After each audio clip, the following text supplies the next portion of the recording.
আমরা বলতে চাই পিয়ার সারা বাংলাদেশের সুস্থ নির্বাচন হবে না। আজকে বালু খেকুড়া তেল খেকুড়া হাজার হাজার কোটি টাকা বস্তা নিয়ে নামবে। এই জন্যই তো এই দেশের মানুষ আমার দ্বিতীয় স্বাধীনতা হয়। সেই জন্য আহ্বান করবো পিয়ার ইমপ্লিমেন্ট না হওয়া পর্যন্ত বাংলাদেশে নির্বাচন হবে না। আমাদের আমি জাতির উদ্দেশ্যে জাতীয় 2008 সালের নির্বাচনে রেডিও টেলিভিশনে বক্তব্যের মধ্যে পিয়ার শব্দ দিয়েই সেখানে সংযোজিত ছিল। আলহামদুলিল্লাহ, তাহলেও আমাদের এলাকায় আছে কিছু না পাই, খানাটাও তো পেয়েছি, কিন্তু আমরা মেনে নিতে পারলাম না। আজকে ঐক্যবদ্ধ কমিশন আমাদেরকে বলেছে আপনারা দরখাস্ত দিন। প্রথম আমরা উঠিয়েছি আমাদের পিয়ার সম্পর্কে কথার জন্য। জনাব আলী ইলিয়াস সাহেব বলেছেন দরখাস্ত দেন। আমরা ইসলামী আন্দোলন দরখাস্ত দিয়েছি। তিনি এজেন্ডা আনতে ব্যর্থ হয়েছে। তিনি একই দলের প্রতি তার কার্যক্রম দেখা যাচ্ছে।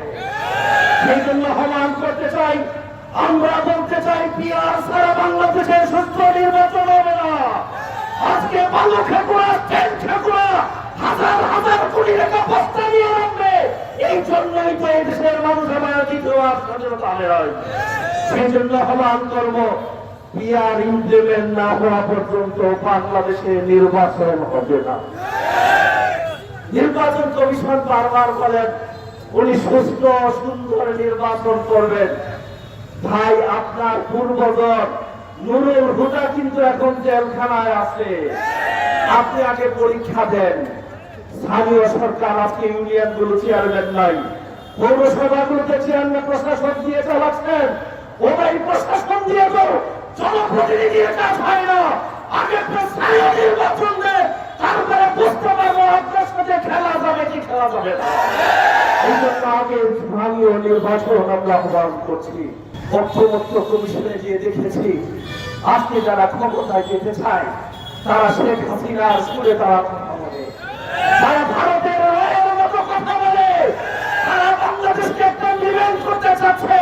প্রশাসনের বিভিন্ন স্তরে আজকে তারা দুঃখাগত করতে চায়। আজকে দেখতেছি আবার তাদের প্রধান যিনি মহাসচিব বলছেন দক্ষিণাঞ্চল।